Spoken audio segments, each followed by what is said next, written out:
जय श्री कृष्णा। मैं शिखा नाटानी पुसला से गीता जी का हृदय कहे जाने वाले 11वें अध्याय को लेकर आपके सम्मुख प्रस्तुत हूँ। श्री कृष्ण शरणम मम। अर्जुन ने कहा, हे भगवान, मुझ पर कृपा करके अत्यंत गुप्त आध्यात्म विषयक वचन जो आपने कहे उनसे मेरा मोह दूर हो गया है। हे कमल नयन, मैंने जीवों की उत्पत्ति और नाश का कारण एवं आपका अक्षय महात्म्य आपके मुखारविंद से विस्तार पूर्वक सुना। हे पुरुषोत्तम, हे परमेश्वर, आपने जैसे अपने रूप का वर्णन किया है वह आपका रूप देखने की मेरी इच्छा है। हे मधुसूदन, यदि आप मुझे उसे देखने के योग्य समझें तो आप अपना वह अवयव रूप मुझे दिखलाइए। भगवान जी ने कहा, हे पार्थ, नाना प्रकार के, नाना वर्ण और नाना आकारों के सहस्त्र सहस्त्र दिव्य रूप को देखो। हे भरत, तुम वसु, रुद्र, अश्विनी कुमार, मरुदगण और जो पहले कभी न देखे थे ऐसे मेरे आश्चर्यमय रूप को देखो। गुणाकेश व चराचर सहित यह चरित्र देखो और जो कुछ भी देखना चाहो तुम यहाँ मेरी देह में देख लो, परंतु इन नेत्रों से तुम मुझे नहीं देख सकोगे, इसलिए मैं तुमको दिव्य नेत्र देता हूँ, उनसे मेरा विराट रूप देखो। संजय ने धृतराष्ट्र से कहा, हे राजन, इस प्रकार श्री कृष्णचंद्र ने अर्जुन से कहा और उसको दिव्य दृष्टि देकर अपना अलौकिक रूप दिखाया। उस विश्व रूप के अनेक मुख तथा अनेक नेत्र थे, उनमें अनेक अद्भुत दृश्य थे और उनमें अनेक सुंदर सुंदर आभूषण तथा दिव्य आयुधों से सुसज्जित थे। देह पर दिव्य पुष्प, दिव्य वस्त्र थे तथा वे दिव्य गंध देह पर लगाए हुए थे। उस समय आचार्य युक्त अनंत देवों के देव के सब और मुख दिखाई देते थे। आकाश में यदि हजारों सूर्यों की प्रभा एक साथ हो तो भी उस महात्मा की प्रभा की समानता न कर सकेगी।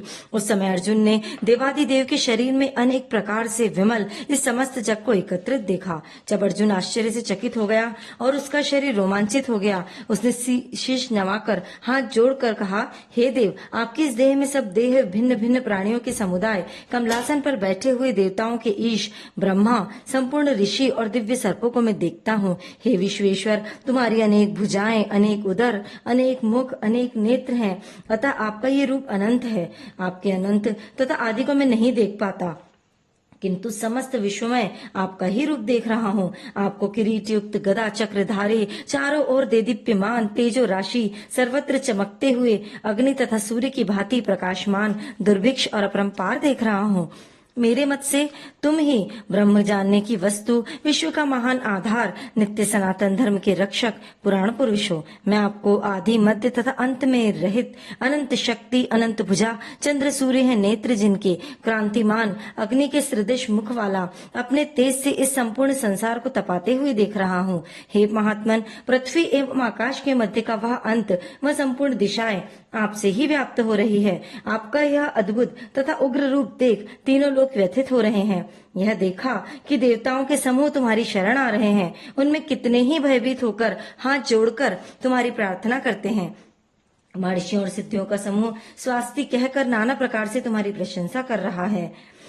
रुद्र, आदित्य, वसु, साध्य, विश्वदेव, अश्विनी, मारुत, पिता, गंधर्व, यक्ष, असुर, इनके विस्मित होकर आपकी ओर टकटकी लगाकर देख रहे हैं। हे महाबाहो, अनेक नेत्र, अनेक बाहु, अनेक पेट, कराल, दंतयुक्त तुम्हारा ये विशाल रूप देखकर सब अत्यंत भयभीत हो रहे हैं और मैं भी घबरा रहा हूँ। आकाश तक पहुँचते हुए आपके प्रकाश से अनेक वर्षों से फैलाए हुए अग्नि जलने वाले मुख, विशाल नेत्र युक्त आपका मुखड़ा देखकर हे विष्णु, मेरा जी घबरा रहा है, मुझसे धैर्य नहीं धरा जाता। हे देवेश, हे जगन निवास, इस भयंकर दाढ़ वाले कालाग्नि के सदृश आपके मुखों को देखकर मुझे दिशाएं नहीं सूझती, मैं शांति नहीं पाता, इसलिए मुझ पर दया करो। हे प्रभु, धृतराष्ट्र के दुर्योधनादिक पुत्र अपने साथ अनेकों राजाओं सहित भीष्म, द्रोण, कर्ण तथा हमारी ओर से मुख्य मुख्य योद्धा बड़ी बड़ी धाड़ों से युक्त आपके विकराल मुख में शीघ्रता से प्रवेश कर रहे हैं। उनसे आपके ही लोग आपके दांतों में दबकर ऐसे दिखाई देते हैं मानो उनका शरीर चूर्ण हो रहा है। जैसे नदियों की अनेक धाराएं जब समुद्र की ओर बहती हैं, वैसे ही ये मनुष्य लोक के वीर आपके प्रज्वलित मुखों में प्रवेश कर रहे हैं। जैसे अग्नि में पतंगे गिरते हैं, वैसे ही ये लोग भी अपने नाश के लिए आपके मुख में बड़ी तेजी से प्रवेश कर रहे हैं। हे विष्णु, जलते हुए मुखों के चारों ओर से सब वीरों को निगल कर आप होठ चाट रहे हैं। आपकी तीक्ष्ण प्रभाएं समस्त संसार को तेजी से व्याप्त कर रही हैं। यह भयानक रूपधारी कौन है, यह मुझसे कहें। हे देवेश्वर, आपको नमस्कार है। आप मुझ पर प्रसन्न होइए। हे जगतकर्ता आदि पुरुष, आपको जानने की इच्छा रखता हूँ, क्योंकि आपकी यह प्रकृति मेरी समझ में नहीं आती। तो भगवान बोले, संसार का नाश करने वाला मैं उग्रकाल हूँ, समस्त जनों का संहार करने के लिए आया हूँ। तुम्हारे युद्ध न करने पर भी ये वीर जीवित नहीं रह सकेंगे। अतः तुम उठो, शत्रुओं के संहार यश को लेकर इस समृद्धिशाली राज्य का भोग करो। हे सव्यसाचिन, उनको मैंने पहले ही मार रखा है, तुम केवल निमित्त मात्र हो जाओ। मेरे मारे हुए द्रोण, भीष्म, जयद्रथ, कर्ण और अन्य योद्धाओं को मारो, घबराओ मत, युद्ध करो, तुम युद्ध में शत्रुओं को जीतोगे। संजय ने कहा। इस प्रकार श्री कृष्ण जी के वचन सुन मुकुटधारी अर्जुन हाथ जोड़कर कंपित और भयभीत हुए। साष्टांग प्रणाम करके नम्रता पूर्वक कहने लगे, हे ऋषिकेश, आपके गुणगान करने से संसार प्रसन्न और प्रेम मग्न हो रहा है। राक्षस डरकर दिशाओं की ओर भागते हैं तथा सिद्ध आपको नमस्कार करते हैं। हे प्रभु, देवादिदेव, हे जगन निवास, आप ब्रह्मा से भी श्रेष्ठ हो। आपको देवता नमस्कार क्यों ना करें? व्यक्त भी आप हो, अव्यक्त भी आप हो, इन दोनों से परे अक्षर भी आप हो। हे अनंत रूप, आप देवादि हो, पुरातन पुरुष हो, विश्व के परम आधार हो, ज्ञाता हो, श्रेय हो, श्रेष्ठ स्थान आप हो। विश्व का विस्तार करने वाले भी आप ही हो। आप वायु, यम, अग्नि, वरुण, चंद्र, सूर्य तथा ब्रह्मा जी के भी पिता हो। हे प्रभु, आपको नमस्कार है और फिर भी बार बार आपको ही नमस्कार है। हे सर्वस्वरूप, आप अनंत वीरवान्य, अतुल पराक्रमी हो। आप जगत में व्याप्त हो, इसलिए सर्वरूप हो। आपकी महिमा को न जानकर मैंने आपको अपना मित्र मानकर हे कृष्ण, हे सखे, ऐसे जो तिरस्कार पूर्वक शब्द कहे, सो प्रमोद से, कभी स्नेह से। हे अच्युत, अप्रमेय रूप से आपसे इन बातों की क्षमा मांगता हूँ। जो मैंने परिहास से विहार करते समय, सोते बैठते और भोजन के समय, अकेले अथवा मित्रों के मध्य में आपका अपमान किया हो, तो आप इस स्थान जंगन रूप लोक के पिता, पूज्य और महान गुरु हो, तो अतः आप मुझे क्षमा करो। हे ईश, आपसे सिर झुकाकर प्रणाम करके मैं यही प्रार्थना करता हूँ कि मुझ पर दया करो। हे देव, जैसे पिता पुत्र के, मित्र मित्र के तथा पति पत्नी के अपराधों को क्षमा करते हैं, वैसे ही आप मेरे अपराध को क्षमा करो।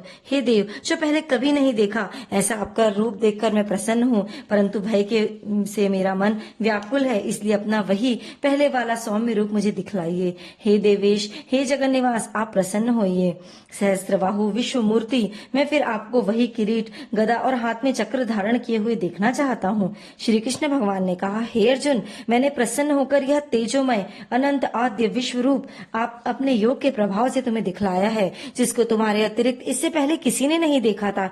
हे पांडवों में श्रेष्ठ, मनुष्य लोक में तुम्हारे सिवाय कोई वेदों का अध्ययन, दान, अग्नि, होमादिक और घर तप करके भी यह रूप धारण किए बिना मुझको नहीं देख सकता। ऐसा मेरा भयानक रूप देखकर तुम व्याकुल और मूढ़ ना बनो। भय त्याग कर प्रसन्न चित्त होकर फिर तुम मेरा वही रूप देखो। संजय ने कहा। इतना कहकर श्री कृष्ण ने फिर अपना चतुर्भुज रूप दिखलाया और सौम्य रूप धारण करके श्री कृष्ण ने अर्जुन को, जो भयभीत था, धीरज बंधाया। अर्जुन ने कहा, हे जनार्दन, आपके इस दिव्य मंगल रूप को देखकर मैं प्रसन्न हुआ। श्री कृष्ण बोले, हे पार्थ, मेरा जो विश्व रूप तुमने देखा है, इसका दर्शन संभव नहीं है। देवता भी इस रूप की झांकी करते हैं। हे अर्जुन, जैसा मेरा रूप तुमने देखा है, ऐसे रूप को वेदाध्ययन, दान व यज्ञादिक कर्म द्वारा देखना भी असंभव है। हे अर्जुन, हे परंतप, मेरा जो ऐसा विश्व रूप है, इसको मनुष्य अनन्य भक्ति द्वारा जान सकते हैं तथा ज्ञान तत्व के द्वारा इसमें लीन हो सकते हैं। हे अर्जुन, जो कोई मनुष्य मेरी ही भक्ति के लिए कर्म करते हैं, मुझे ही सर्वोत्तम मानते हैं और मुझ में ही भक्ति रखते हैं, सब संसारिक सुखों से मुख मोड़ चुके हैं, संपूर्ण प्राणी मात्र से बैर त्याग चुके हैं, वे ही मुझको प्राप्त कर सकते हैं। इति श्रीमद् भगवद गीता 11वां अध्याय समाप्त। जय श्री कृष्णा।